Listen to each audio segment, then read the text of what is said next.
6:59. According to that clock. It's like 7. Yeah, it is. 6:59. Let's do it. 7. 7, go ahead. Call to order the Town of Haymarket work session. Take a roll call. Aiken. Here. Bear. Here. Harness. Here. Here. So, the first agenda item is going to be the St. Paul's Church special use permit. Marchant, any changes or anything since we've heard last on this or whatever meeting? Yes, sir. I'll just have the final specs plat included with the item for next week's meeting. PC approved it and moved it forward with recommendation of approval.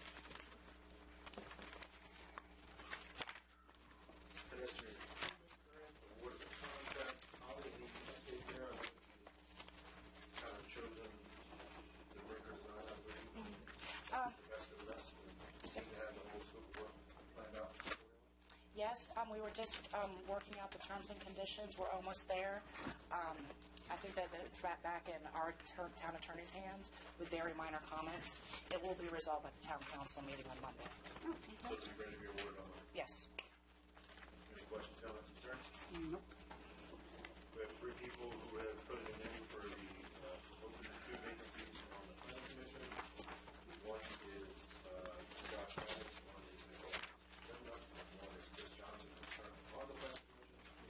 The only concern that I have is that Chris has been absent from the present. So my suggestion would be to thank him for his humble service. But we're on to the job search. Comments, questions, concerns? Good evening, David. If there are 2 openings, is Chris is one of those 2 openings? Yes. Or does that make a third one? No, he's one of the openings. His is up for renewal, and Ed Robinson is unable to, come. So. Like I said, she's going to talk to Chris about the scheduling. Obviously, it would be a little bit better to have obviously has some experience. We do have 2 lead candidates who step in and go forward should his schedule not allow. But my concern is the schedule may not allow. And therefore, if you want to go on 27, this will be a thing. Right. We're sharp right here. So, any questions, comments? David, we're on 5D. If you want to take over.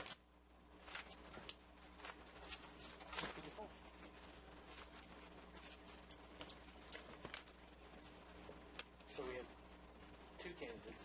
3. We have 3 candidates, or 2 openings. One of the candidates is an existing person on the PC, however. His term is up. His term is up, and his attendance has been spread. Although they need to get into more discussed previously, he's missing on his attendance. The question is, do we find out if he's going to continue with his current attendance record, or do we move on and go to where thinking he is volunteer? I thought Rebecca already said she was going to talk to him. Yeah, I'll have to, yeah. So that, just haven't rehashed the whole agenda. So, Sorry. rehashing the whole agenda. Thanks for bringing up the speed there. So that's kind of where we're at. She's going to talk to Chris and see what his schedule looks like. So now we're on 5D.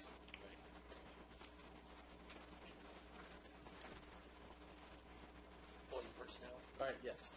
Enclosed in your packet is revised section of 10 of the personnel policy. These were recommended changes were brought to us by House Bill 494, which was to amend the Code of Virginia by adding section 15.2, 1505.2, which dealt with personal policies related to the use of public property. Basically, I've included a draft of that section. We got a draft from our town attorney who recommended Town of Culpeper's recently revised personnel policy to address this issue. It basically has to deal with the use of public property for personal. So this would be like for computers, et cetera, et cetera. Is this updating a section we already have or putting in a section we're lacking? We had an existing section called electronic communications, but it didn't address all the issues that were brought out through the approved bill. Sure, I'm sorry. We had an existing section called electronic communications, and this addresses all the issues that were brought out through the House bill. Okay. can you include a copy of what we have What currently? you had? Sure. Yes.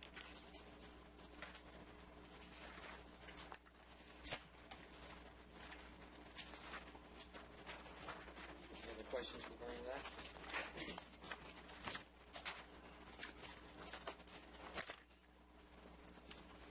Was that section okay? Yeah.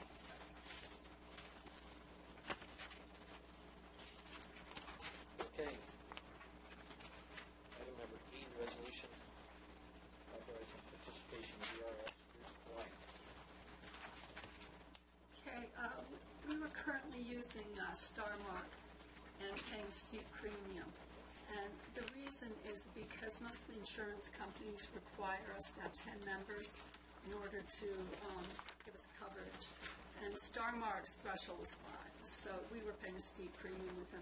We now have 11 people who are insured, and so I compared other insurance companies. And VRS won hands down. That's Virginia Retirement System. They're a nonprofit, a pool of Virginia local governments, and they do a good job. They're well managed. So this rate over our current Starmark will give us a $6,000+ savings next year. Is the coverage identical or what different? Actually, it's better. The coverage is on each person's salary. Before it was $100,000. It was less. Right now. Oh, sorry. It's double each person's salary, and with Starmark it was just their salary. So it's actually double. What's the, Right now we're paying, our monthly rate is $630.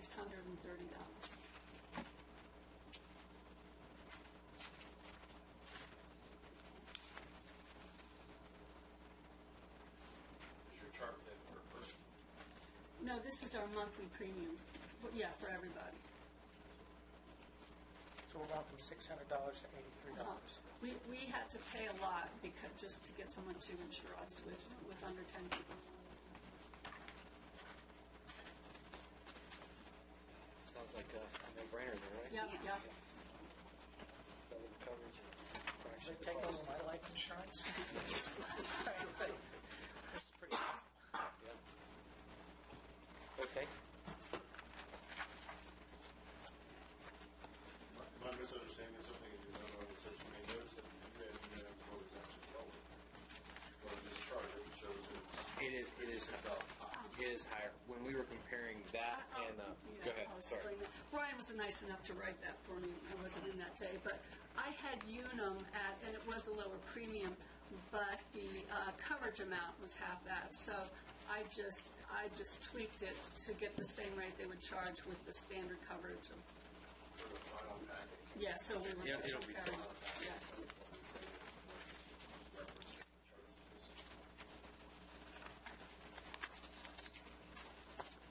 Moving on to resolution adopting the VRS, VR contribution. Okay, and VRS is the same deal. That's Virginia Retirement System. And what they do, and we're currently with them now, and we're happy with them. They have a good plan. Every 2 years, they recalculate the rate. So they came up with a new rate for fiscal year 15 and fiscal year 16, which actually dropped because the investments have been better. And so now the new rate proposed for fiscal year 15 is 6.06. Currently, we're paying 8.57%. That's the employer contribution.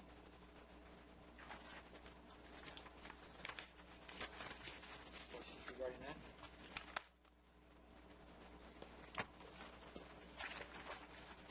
Next item, Mr. Henshaw, resolution authorizing the 2014 refunding bond.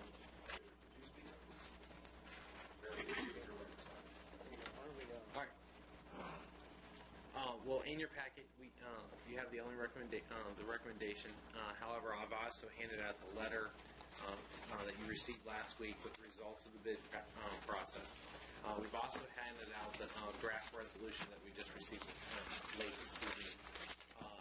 Fortunately for us, the bids actually came in lower than our representatives from VML and VACO had anticipated. And so if the resolution meets your all's approval, we'll be ready to go to closing June 18th. This is all located in the clips.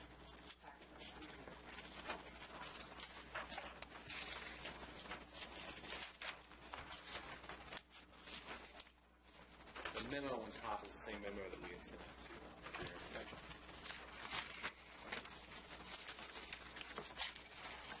Questions?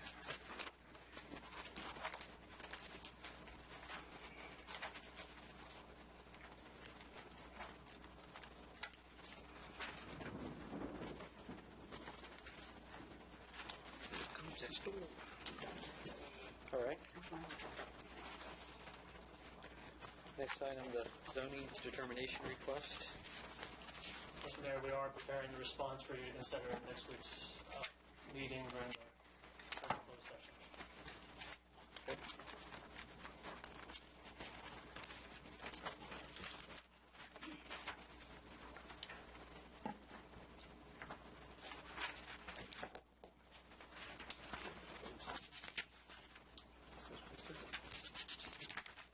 Well, Sean, you said during closed session for us to consider? Under what exemption? It is a legal interpretation, and before we formally present it to the owner, we wanted to bring it to the council before the issue. Gotcha.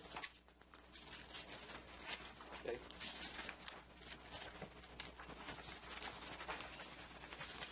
Any other questions?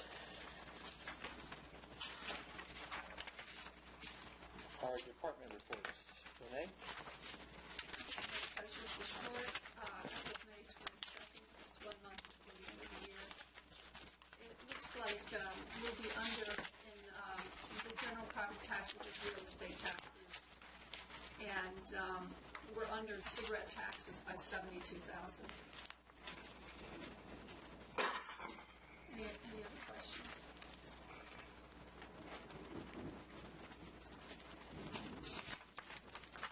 The report is dated May 22nd. Does that include May's collections for cigarette taxes, or is that April's collections of cigarette taxes? In the past, they ran a month in arrears typically. Yeah, No. So it doesn't include May. that's right.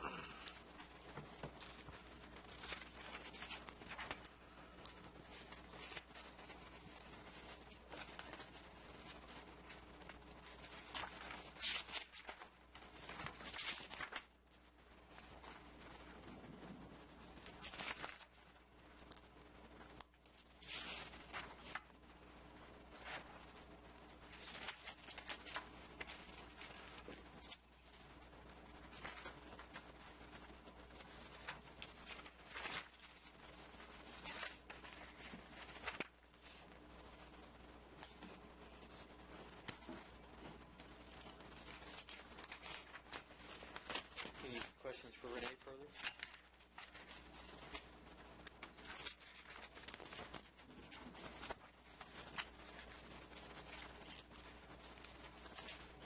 All right, our building officials report. Thanks for being here, Joe.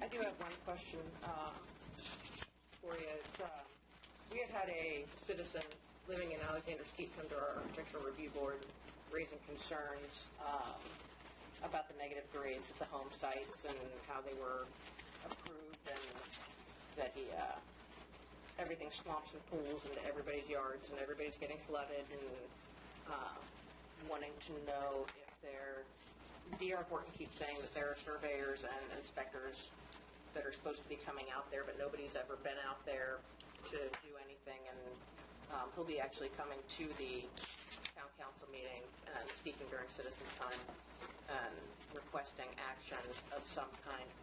Don't know what, but didn't know if you had seen, heard of anything that's been done in regards to that entire neighborhood. As far as the aspects that you're talking about, I am aware of some of that, but I haven't done any research on that aspect. I would be happy to do so when we find out. So far, my only involvement with Alexander's Keep has been over the lighting issues, which have been stopped, and it was a matter of trying to find an end game. You can't just issue a stop work order. You have to have a way to get from point A to point B, and that's been my main concern right now, is to get that underway. We do now have all the proper permitting in place, the work being done the way it should be done. I'm happy to address the issue as far as the water infiltration and all that going on, and when would you like me to report to you as far as that goes? Would you like me to be here for that meeting? I will have information. You tell me. Well, I would get with Brian and Holly first so they can kind of give you the history of what's had to be done so far. Yeah, we are currently keeping a dialogue with D.R. Horton to try to get these issues rectified.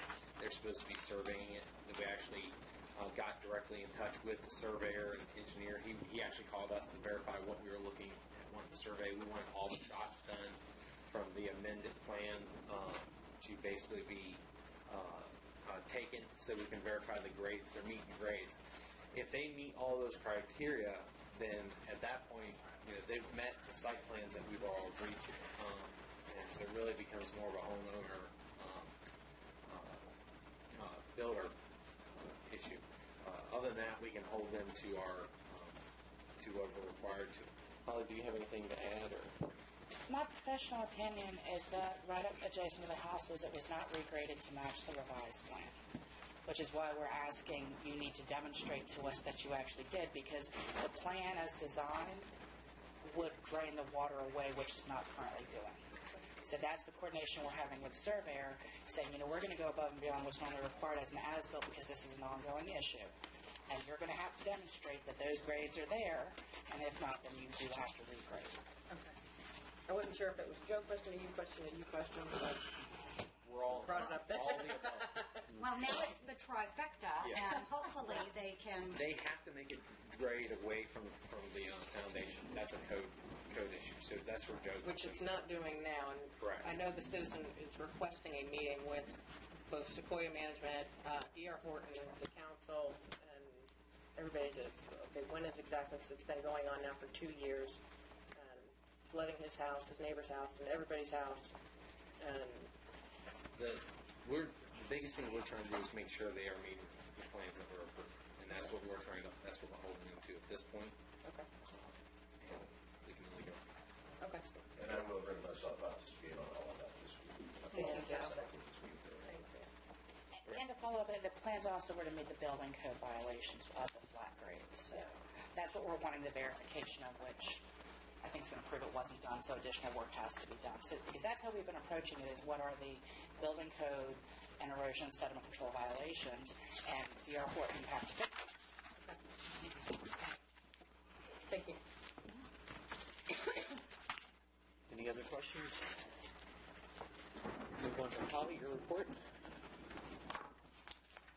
Did you have a chance to read it, or you just want to go over the different items?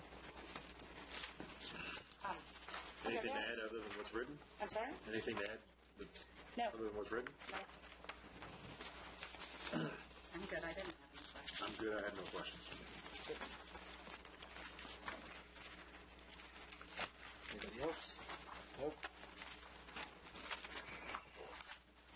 Denise? I just just had a couple of updates for the Haymarket Health and Fitness Expo.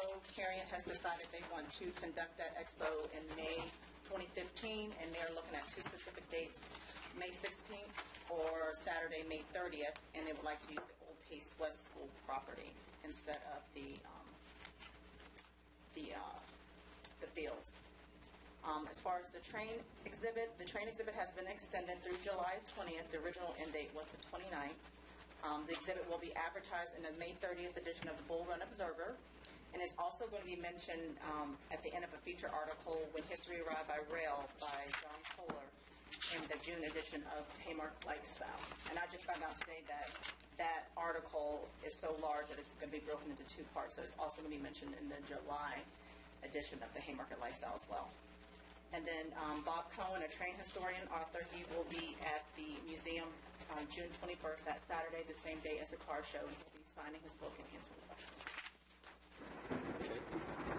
Did you supply Carrion with the contact information for the owners of the Old Pace West property and the fact Prince William County has the police on the field? They've been going directly through me, so I'm waiting on that, as well as because we have the contract with I can't remember his name. The company that does all our events. We have to give them first say whether or not they want to have the Health and Fitness Expo, so we don't know until we hear back from Kim and her father.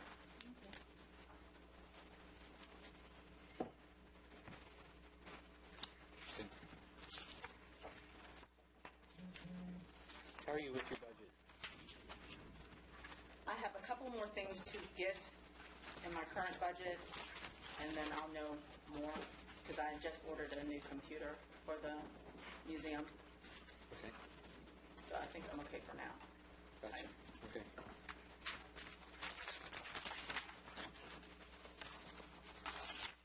Any other questions for Denise?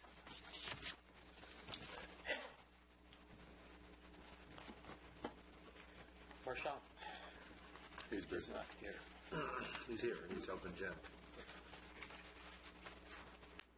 Police report.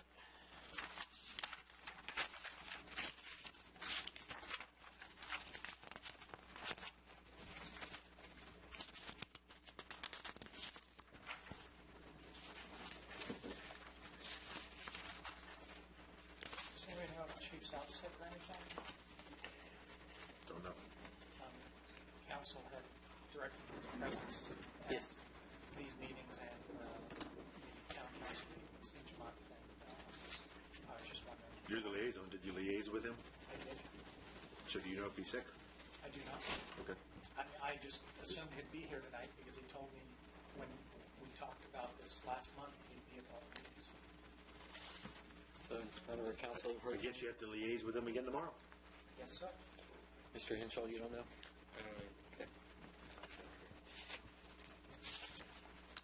Okay.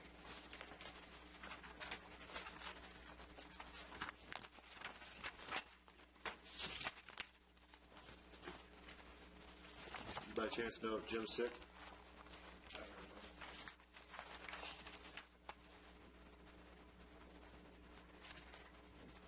All right, we'll move on to our town manager's report.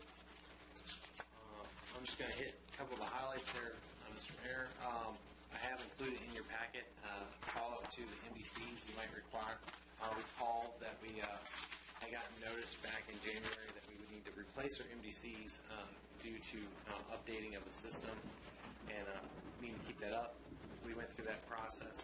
Also part of that process was they informed us that they had noticed per the MOU that the town had signed with the county that we had not been charged for a service fee for the maintenance. A lot of that had been done because I think originally it came through Homeland Security funds and various different agreements that were made between the county and the town. However, that was brought to our attention. So I gave you in my report kind of a background on some of our follow-up with regard to working with Prince William County and everything. We have determined that this is really just a service that's provided to the town. think there's various different ways to look at it, but that I think that's the best way that appropriately describes it. I'll be happy to answer any questions with regard to that report. We have received an invoice, and I did, for this year, I was able to get them to cut it in half due to the fact that we weren't anticipating this being in the budget for this year. When we did do the budget work sessions, we did put it in the budget, even though we were hoping to possibly alleviate that cost for service. So, Which figure did we have in the budget? The higher or the lower? for next fiscal year, it was the higher amount. This year, that number is basically cut down. I can answer any questions with regard to that, or I can shift on to other items of interest. Has anybody from Candle's office gotten back to you since last week when you and I spoke about this issue and when Candle's office called me directly? I have not heard from them since they called you directly to see if they found anything out.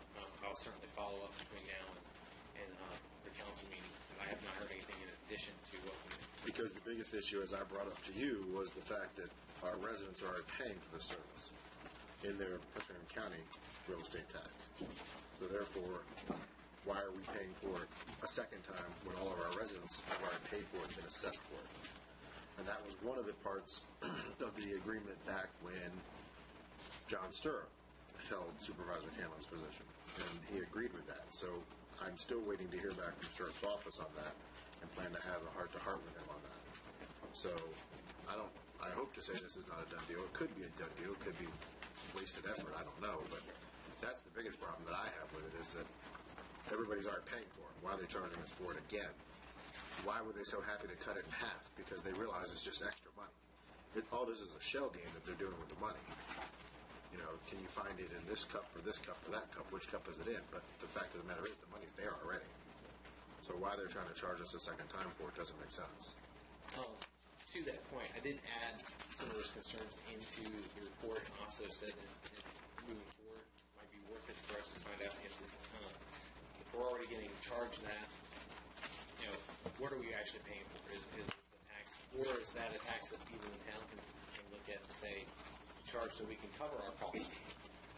Basically, my understanding is this is a benefit, and if we went to any other if we went to any other third-party provider, we would have to provide like mobile data access for our police officers. We would have to go through them and pay for that service as well.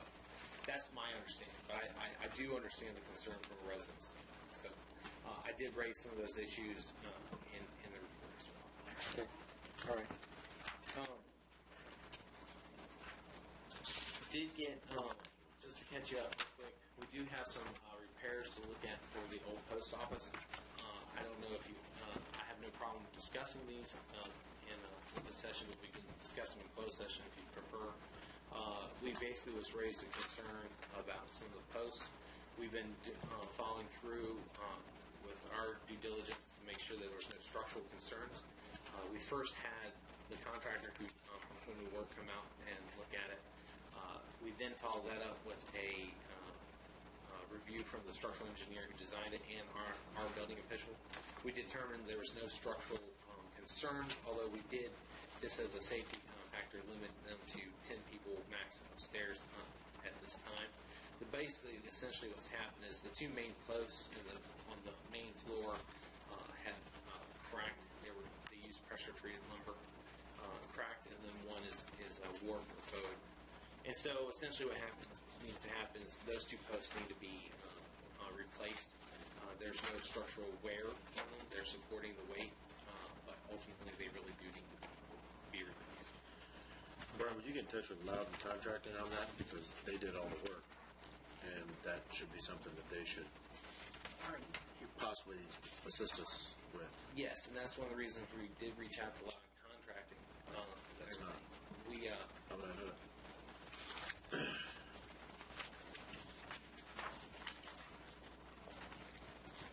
And so what did he say? He looked at it. He knew that it was they were pressure-treated posts. He thought for Loudon Contracting's assessment, he was supposed to deliver a rough-in finished product. He was under the impression that these were actually going to be wrapped. Had both Dave Hall's and Joe's assessment of it is had the pressure treated wood not been painted or anything to that effect and been wrapped instead with like either drywall or some other treatment, they probably would have been most likely would have been fine. Joe, I'd have to rely on Joe to comment on why it worked, but essentially what happened is when we painted it, we dried them out, and that's why they're cracking. And from what I understand, basically the materials were here, were provided to allow him contracting to get rock. So, per his agreement, I believe he was just putting up what was here. Yeah, no, the beams were already in the building. Yeah. Joe, do you normally put a pressure treated beam on the? Bottom line, pressure-treated wood should never be used, should be used minimally inside a structure to begin with. The pressure treatment by nature is telequested salt, which means it's going to absorb moisture, it's going to absorb water. It's mostly made of southern yellow pine, so the checking, the cracking that Brian's talking about is an intrinsic nature of the wood. The larger issue is that when they went to seal it to make it look pretty, they painted it. Paints nowadays, latex, water-based paints. Had they been sealed with some sort of a non-water-based sealer, it might have not have been as bad as it is. But they use latex paints, as near as I can tell. The moisture from the paint gets into the wood, causes it to roll, to fall the knot lines, and to twist and bend a little bit. It's not affecting the structure, the strength of the structure, the floor load up there is designed at 50 pounds per square foot. Nothing has moved to a point that I have any concern about it being a danger to life and safety. Number one, it will continue. So could get worse in the future or will get worse in the future. We build it up, gravity wants to pull it down, and that's exactly what's happening.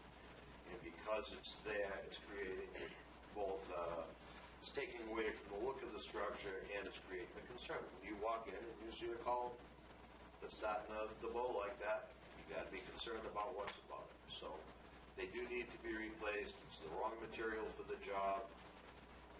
I've only seen just briefly the scope of work that went with it originally. I have that sent to me, and I will look at it further, but I do believe it's what the contractor was built to use. Where we go from here, we'll get to. But the larger issue is the wrong material. Pressure-treated wood is used minimally because when it does burn, it does gasify, and that gas is toxic, so we try to use it very little inside. The nature of pressure-treated wood being southern yellow pine, it tends to warp, and that's exactly what's going on. The fix, steel. Steel round post. And I believe Mr. Hall in his report has stacked out the specific type of steel columns that we should use. There are columns on each end. There are two end, by the way, columns on the proper nomenclature for what we're discussing here as opposed to posts or beams. As these columns come up, we do have ones on each end. Those are married to the walls. Those aren't going to go anywhere in the near future, if ever. It's these two that are central to the building that need to be replaced. And I concur with Mr. Hall that the sooner we do it, the quicker we do it, the cheaper it's going to be, the easier it's going to be. There doesn't seem to be a deflection of the floor. Everything seems to be pretty steady state right now, so now's the time to do it before it becomes an issue down the road.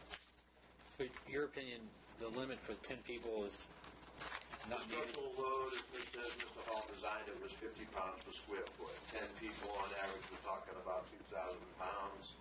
That means that we're looking at a load of 10 people, a live load of about 22 pounds per square foot. So by imposing that limit, we've cut the number in half compared to the design load, which should give us, and that's pretty much within the scope of what they use the space for. Were they to have a social event, by You need to have it limiting the downstairs. amount of people that by limiting the amount of people that we allow up in that area, it limits that use so that we won't have that problem. Okay. All right. Anything else? Any other questions for that? And to learn a lot about pressure-treated lumber. Yeah. Any other things for your report there, Brian? The only other things I'll add is the upstairs HVAC system PD has been installed. didn't get it installed in time. One of the lower units is now starting to act up. I think we've just got aging systems, but we're keeping a watch on it. We're trying to nurse it as long as we can. So, as a follow-up to last month's council meeting, I did also include an assist recommendation. Ultimately, this is the council's ultimate decision. We were just letting you know, and basically, once we get the budget adopted, if we're ready to go, we want to go on the master plan, that RFP will be ready to be advertised the day after. And other than that, I'll let you know when I'm planning to be on vacation June 16th through the 20th. Just a week. Did Serpro show up to the pantry today? Serpro did show up for the pantry today, and got a good jump on the project and everything. We should be finishing up tomorrow. They'll be running air scrubbers throughout the area in the back and in the kitchen as well. That's where the high concentration that when the original testing took place. Those will be running for about 3 days. Come Monday, I've already got it set up to go in and do the testing, the post-testing for the remediation. Also, with that regard, Genesis has got their contractors lined up to do begin the work all next week. If the retesting was on Monday, how quick do those results come back? I'll have to get with John. It just depends on the lab and how they are, but we'll see if we can put a rush on that. I mean, is it hours or days? Probably days. Okay, so not by the meeting. Okay. Just checking. And thank you, Jen, for finding that previous water company that gave the proposal. I did find the second one. It's well, it didn't come in a formal proposal. It was Mr. Plummer that came out and met, and they're actually going to be in contact with you tomorrow, Brian, just let you know, to follow up with their recommendations, but it didn't come into a hard copy, but that was the second company. But thank you. There was one question while you were up. We've been in contact with him? Do we know if he's... As far as I know, he'll be on tomorrow. Oh, okay. All right. Yeah, I had sent an email to you at one point that he was potentially going to be out, but he'll be back tomorrow. Okay. He's just on a normal break right now. Gotcha. So it would be his normal... 4-day break. Right. Okay. Okay. All right. Any other questions for Brian? Let's get back to Marshawn. I think you're out of the room. Sorry about that. We were That's right. checking closets for water leakage. A little bit of one in the utility visit. How's the pigments working out? Good? Yeah, Sort of. we noticed for the first time it's coming in from the wall first. Wow. Not closet, that utility closet at the attic. It's already nice. We got to put this out. Okay. Nothing to add, Mr. Mayor. I'm sorry, I take that back. We did meet with the consultant for the parking assessment last week. They were interested in meeting with several stakeholders in the town. They've asked several residents and several businesses to talk about their experience with parking. It was an interesting, they kind of did a back-of-the-envelope analysis. They figured out we have 1,800 parking spots in town. And what they estimate to be the peak time, as an average, we're only using about 47 to 50% of available parking. So it tends to be behavior of when you can't find it, there's a parking problem. So places like Giuseppe's that are very busy during lunch hour, it's hard to find parking, but across the town it's there. So they'll be meeting with the stakeholders, I believe, this Thursday. Yes. And starting to put their documents together, so that's helpful. Other than that, I'm happy to answer any questions about the report. Okay. Any questions? No. Okay. Nice. Okay. All right. We have an item here for a closed session that we need to go into.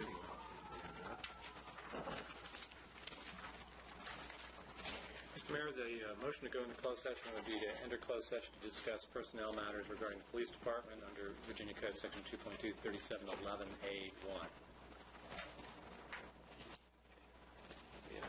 So moved. Have a second? Second. Second by Mr. Kenworthy. Discussion on the motion? For those at home, can you elaborate on A1? That is consideration of the performance of specific employees of any public body. Okay. Further discussion or name the town employee? Well, the idea behind the personnel exemption is not to be so specific as to eliminate the purpose of going into closed session, but to identify the department, which is the police department. Thank you. Okay. Aiken. Yes. Deb. Yes. Ernest. Yep. Lee. Yes. Kimberly. And Price. Yeah. Okay.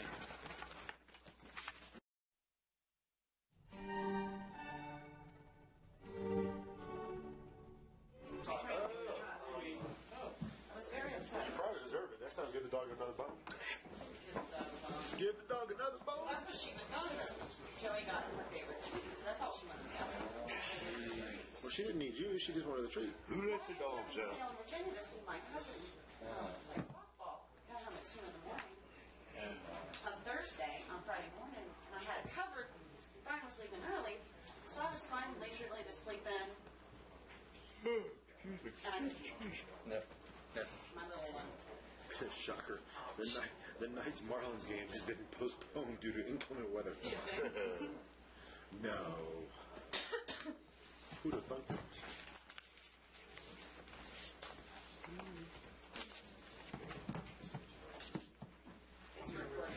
Okay, so we're ready to bring it back?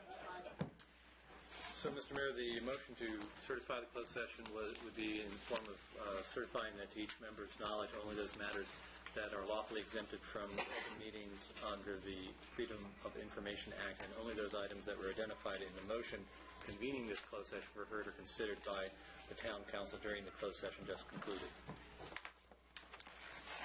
Aiken. Yes. Bear. Yes. Ernest. Yes. Yes. Kimberly. And Tobias. Yes. Okay, I think we're done, aren't we? Yeah. Anybody have anything? Anything else? See you Monday.